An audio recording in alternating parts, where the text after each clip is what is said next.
കഴിയുന്ന രൂപത്തിലേക്ക് ഒട്ടനവധി പ്രവർത്തനങ്ങൾ സംഘടിപ്പിക്കാൻ വേണ്ടി സാധിച്ചിട്ടുണ്ട്.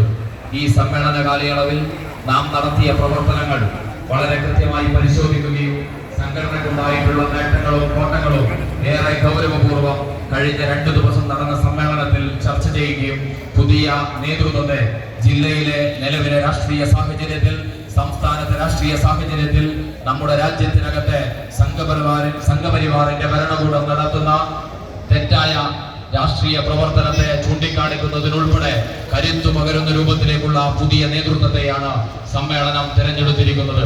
ആ സമ്മേളനത്തോടുകൂടെ വയനാട് ജില്ലയിലെ യുവജന പ്രസ്ഥാനം കൂടുതൽ കരുത്തുറ്റതായി മാറുകയും വരുന്ന ഒരു സമ്മേളന കാലയളവ് ഏറ്റവും മാതൃകാപരമായി പ്രവർത്തിക്കുന്നതിനു വേണ്ടിയും ഡിവൈഎഫ്ഐക്ക് സംഘടനയ്ക്ക് സാധിക്കുന്നതിനു വേണ്ടിയുള്ള കരുത്തുറ്റ പ്രകടനത്തോടുകൂടിയാണ് ഇവിടെ പൊതുയോഗം നടക്കുന്നത്. നേരത്തെ സഖാവ് ഫ്രാൻസിസ് കൂടുതൽ സംസാരിച്ചു. നമ്മുടെ സംഘടന ഇന്ന് നമ്മുടെ നാടിനകത്ത് ആഗ്രഹിക്കുന്ന രൂപത്തിലേക്ക് ചൂരൽമല മുണ്ടങ്ങി പ്രവർത്തനവും രക്തദാന പ്രവർത്തനങ്ങളും പൊതുച്ചോറിന്റെ പ്രവർത്തനവും ഉൾപ്പെടെ ഒട്ടനവധി പ്രവർത്തനം ഏറ്റെടുത്തുകൊണ്ടാണ് ഈ സമ്മേളനത്തിലേക്ക് എത്തിയിരിക്കുന്നത്. നമ്മുടെ സമ്മേളനത്തെ ഏറ്റവും ആവേശത്തോടു കൂടിയാണ് മാനന്തവാടിയെ സഖാക്കളും വയനാട് ജില്ലയിലാകമാനവും ഏറ്റെടുത്തിട്ടുള്ളത്. കൂടുതൽ ദീർഘിപ്പിക്കുന്നില്ല. നമ്മുടെ സമ്മേളനത്തെ പൊതുസമ്മേളനത്തിൽ ഉദ്ഘാടനം നിർവഹിക്കുന്നത് SFIയുടെ സംസ്ഥാന അധ്യക്ഷൻ, ഏറ്റവും മികച്ച രൂപത്തിൽ SFI സംഘടനയെ കേരളത്തിലാകമാനവും നയിക്കുകയും ചെയ്യുന്ന സംസ്ഥാന പ്രസിഡന്റ് കൂടിയായിട്ടുള്ള സഖാവ് ശിവപ്രസാദാണ്.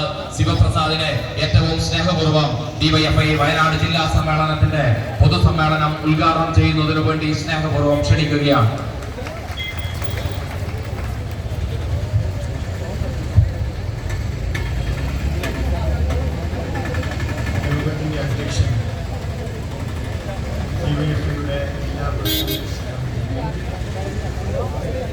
ഡിവൈഎഫ്ഐയുടെ ജില്ലാ സെക്രട്ടറി ജില്ലാ ട്രഷറർ വേദിയിലുള്ള പ്രിയങ്കരനായ കേരളത്തിന്റെ മുൻ മന്ത്രിയും വയനാടിന്റെ പ്രിയങ്കരനായ ജനകീയ നേതാവുമായ സഖാവ്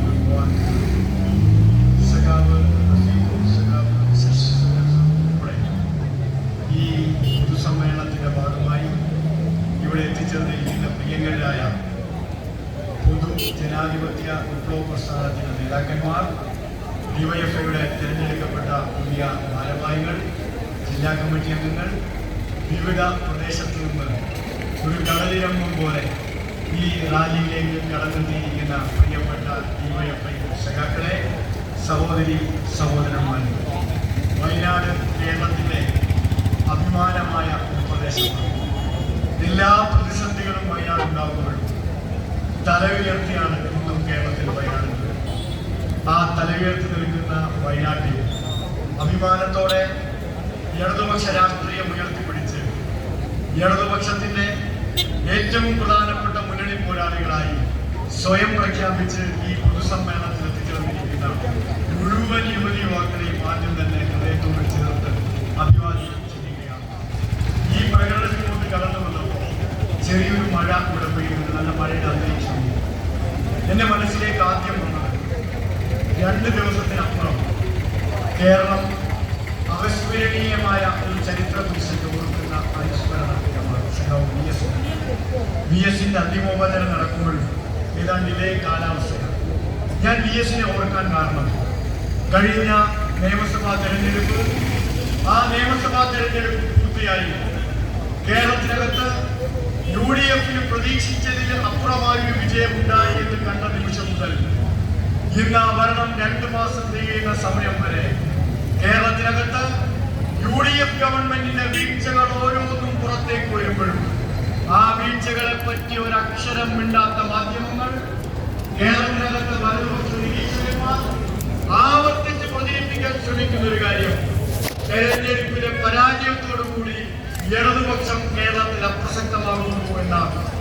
VS-ന്റെ മൃതശരീരവും വഹിച്ചുകൊണ്ടുള്ള വിലാപയാത്ര തിരുവനന്തപുരത്ത് ദർബാർ ഹാളിൽ നിന്ന് ആലപ്പുഴയിലേക്ക് പുറപ്പെടുമ്പോഴും ഈ കേരളത്തിനകത്ത് ഒരു വിഭാഗം വരുന്ന ദൃശ്യമാധ്യമങ്ങൾ, വലതുപക്ഷ നിരീക്ഷകന്മാർ ബോധപൂർവ്വം പ്രചരിപ്പിച്ച ഒരു ആപ്തവാക്യം, അവസാനത്തെ കമ്മ്യൂണിസ്റ്റുകാരുടെ തിരുവനന്തപുരത്ത് നിന്ന് ആലപ്പുഴയിലേക്ക് പ്രയാണം നടത്തുന്നുവെന്നാണ്.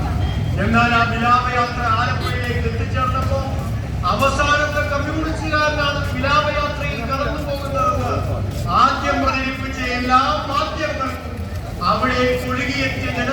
യാഥാർത്ഥ്യത്തെ സാക്ഷി നിർത്തി തിരുത്തി പറയേണ്ടി വന്നത് ഞാനും നിങ്ങളും ഓർക്കുന്നുണ്ടാവും.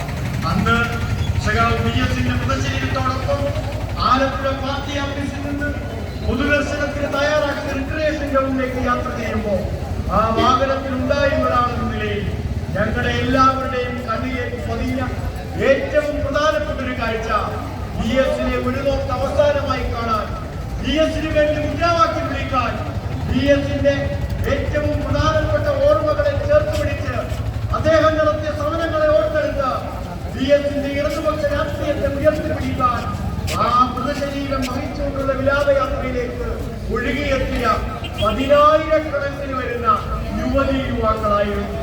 നിങ്ങൾ ആ മുദ്രാവാക്യങ്ങളുടെ വീഡിയോകൾ ഇന്ന് എടുത്ത് നോക്കിയാൽ ആ ഒഴുകിയെത്തിയ ജനസാഗരത്തിന്റെ ഭൂരിപക്ഷം ഈ നാട്ടിലെ ചെറുപ്പക്കാരും യുവാക്കളുമായിരുന്നു.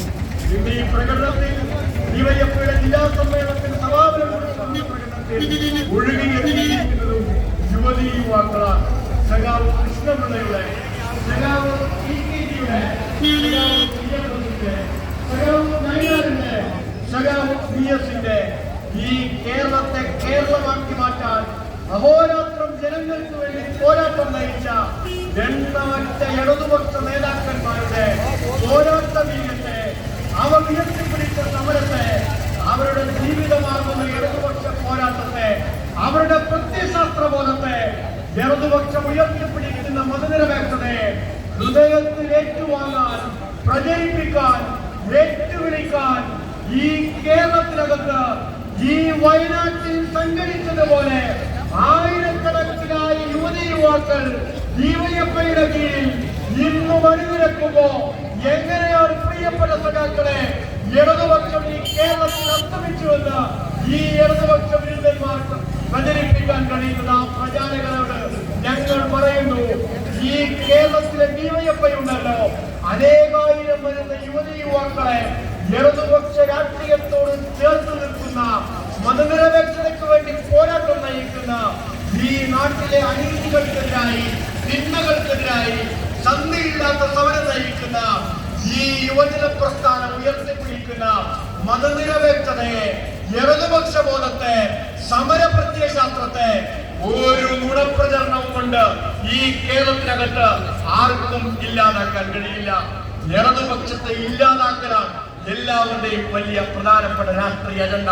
നിങ്ങൾ ലോകത്ത് എവിടേക്ക് നോക്കിയാലും, എവിടെയുള്ള ഏത് പ്രദേശത്തുള്ള വലതുപക്ഷത്തിന്റെ ശക്തി കേന്ദ്രങ്ങളിലെ ഏറ്റവും പ്രധാനപ്പെട്ട വലതുപക്ഷ നേതാക്കന്മാരെ നിങ്ങൾ നോക്കിയാൽ അവരുടെ ജീവിതാഭിലാഷം ഇടതുപക്ഷത്തെ ഇല്ലാതാക്കുക എന്നതാണ്. ഈ കാലത്തെ നമ്മൾ എങ്ങനെ അതിജീവിക്കും? പ്രധാനപ്പെട്ട ചോദ്യമാണ്. 2 ദിവസമായി ചേർന്ന വയനാട് ജില്ലാ സമ്മേളനം വളരെ ഗൗരവപൂർവ്വം ചർച്ച ചെയ്ത രാഷ്ട്രീയ വിഷയം ഈ കാലത്തെ നമ്മൾ എങ്ങനെ അതിജീവിക്കും എന്നതാണ്. ഈ കാലം എന്ന് ഞാൻ പറഞ്ഞത് കേരളത്തിലെ ഇടതുപക്ഷത്തിന് ഭരണം നഷ്ടപ്പെട്ട കാലമേ അല്ല. ചിലർ വിചാരിക്കുന്നത് ഭരണം നഷ്ടപ്പെട്ടാൽ ഇടതുപക്ഷക്കാർക്ക് എന്തോ ക്ഷീണമാണ് എന്നാണ്.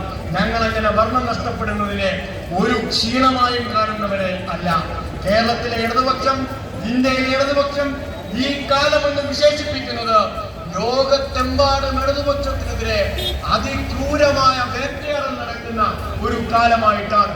അമേരിക്കയുടെ പ്രസിഡന്റ് ഡൊണാൾഡ് ട്രംപ് മുതൽ 20,000 വോട്ടിന് ജയിച്ചു എന്ന ഒറ്റ കാരണത്താൽ ഞാൻ നാട്ടുരാജാവാണെന്ന് പ്രഖ്യാപിച്ച് ഈ കേരളത്തിലെ ഒരു ജില്ലയിലെ ഒരു മണ്ഡലത്തിൽ കറങ്ങി നടക്കുന്ന ജി സുധാകരൻ വരെ ഇന്ന് കേരളത്തിനകത്തും ലോകത്തിനകത്തും ഇന്ത്യയിലും പ്രചരിപ്പിക്കുന്നത് ഇടതുപക്ഷ വിരുദ്ധ രാഷ്ട്രീയമാണ്.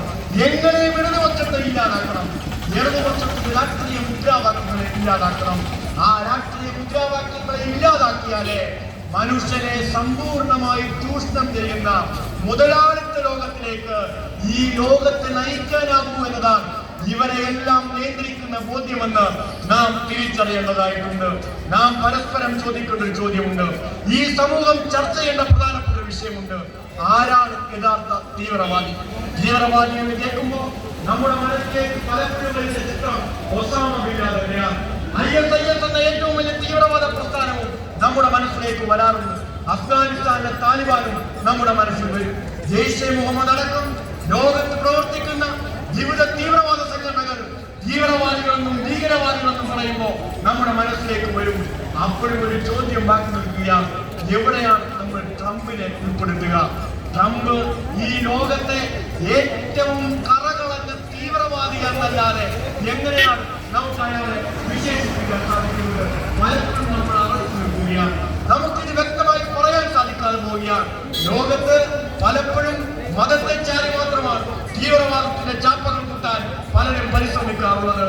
എന്നാൽ ഒസാമ ബിൻ ലാദനെ പോലെ ഏറ്റവും വലിയ ഭീകരനായി ഇന്ന് ലോകത്ത് നിയന്ത്രിക്കാൻ ഇറങ്ങി പുറപ്പെട്ടിരിക്കുന്ന ട്രംപിനെയാണ് ലോകത്തെ ഏറ്റവും വലിയ സമാധാനത്തിന്റെ വെല്ലുവിളിയെന്ന് നാം തിരിച്ചറിയുന്നതായിട്ടുണ്ട്. എനിക്കറിയാം, ഈ പൊതുസമ്മേളനം പൂർത്തിയാക്കിയാൽ നിങ്ങൾ എല്ലാവരും പോകാൻ ആഗ്രഹിക്കുന്നത് അർജന്റീനയും സ്പെയിനും തമ്മിലുള്ള ഫൈനൽ മത്സരം കാണാൻ വേണ്ടിയാണ്. ഇവിടെ കൂടിയിരിക്കുന്നതിൽ ബഹുഭൂരിപക്ഷവും അല്ലെങ്കിൽ നല്ലൊരു ശതമാനം അർജന്റീന ഫാൻസും ഉണ്ടാവും എനിക്കറിയാം. ഈ ലോകകപ്പ് അമേരിക്കയിലേക്ക് കടന്നു ചെല്ലുമ്പോൾ എന്താണ് വംശീയ തീവ്രവാദമെന്ന് ട്രംപിലൂടെ അമേരിക്കൻ വേൾഡ് കപ്പിൽ ഞാനും നിങ്ങളും കണ്ടതാണ്. ഒരു റഫറി അയാൾ ജനിച്ചത് സൊമാലിയയിലാണ് എന്ന കാരണത്താൽ അമേരിക്കയിലേക്ക് പ്രവേശിക്കാൻ അവസരം നിഷേധിക്കപ്പെട്ടൊരു വേൾഡ് കപ്പാണ് നാം ഇന്ന് കൈയടിക്കുന്ന ഈ വേൾഡ് കപ്പ് എന്ന് നാം തിരിച്ചറിയേണ്ടതായിട്ടുണ്ട്. നിങ്ങൾ മനസ്സിലാക്കേണ്ടത്, മൈ ഫ്രണ്ട് ഡൊണാൾഡ് ട്രംപ് എന്ന നമ്മുടെ രാജ്യത്തിന്റെ പ്രധാനമന്ത്രി ഡൊണാൾഡ് ട്രംപിനെ പറ്റി പറഞ്ഞത്. അതേ ഡൊണാൾഡ് ട്രംപിന്റെ നാട്ടിൽ ഒരു വേൾഡ് കപ്പ് മത്സരം നടന്നപ്പോ മൂന്നാം ലോക രാജ്യത്തിന്റെ പട്ടികയിൽ ഉൾപ്പെടുത്തി വലിയ തുക വിസയ്ക്ക് ഈടാക്കിയാണ് ഒരു ഇന്ത്യക്കാരന് വേൾഡ് കപ്പ് കാണാൻ അമേരിക്കയിൽ അവസരമൊരുക്കിയത്.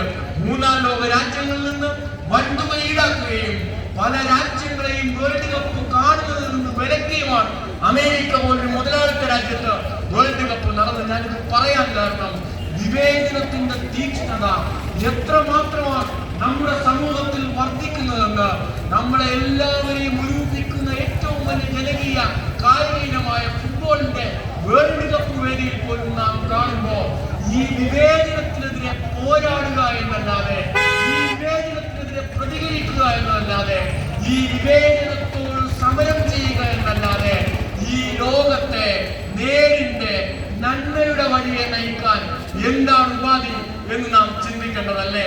നമ്മൾ ട്രംപിനെതിരെ മുദ്രാവാക്യം വിളിക്കുമ്പോൾ, ട്രംപ് നടത്തുന്ന നരനായത്തിനെതിരെ പ്രതികരിക്കുമ്പോൾ, ഇറാനിലെയും ഇറാഖിലെയും പശ്ചിമേഷ്യയിലെയും രാജ്യങ്ങളിലെ മനുഷ്യരെ കൊന്നൊടുക്കാൻ ട്രംപ് നിർദ്ദേശം കൊടുക്കുമ്പോൾ ആ നിർദ്ദേശങ്ങൾക്കെതിരായി പ്രതികരിക്കുന്ന ഡിവൈഎഫ്ഐക്കാരനെ കളിയാക്കാൻ ഇവിടെ ഇറങ്ങി പുറപ്പെടുന്നവരുണ്ട്.